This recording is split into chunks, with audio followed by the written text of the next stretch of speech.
Hello প্রীতি, আমি তোমাকে একটু পরে ফোন করছি। ঠিক আছে। কি ব্যাপার, তুমি এখানে কি করছো?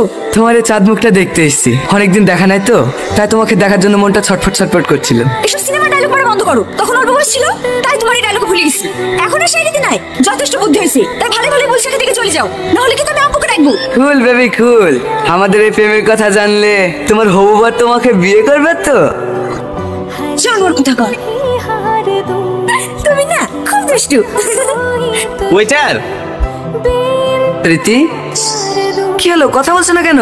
তুমি কি কাল রাতের জন্য এখনো আমার উপর রাগ করে আছো? এটা কে রীতি? ওই আমাদের পাড়াতে বাড়ি। কেন মিথ্যা বলছো রীতি? বলে দাও আমি তোমার বয়ফ্রেন্ড। এসব কি বলছে রীতি? ও কি সত্যি তোমার বয়ফ্রেন্ড? জানোয়ার, তোমার জীবন দেশি, তুমি এটা মারবি। তুমি ভালোবাসি আমার জীবনের সব থেকে বড় ভুল ছিল।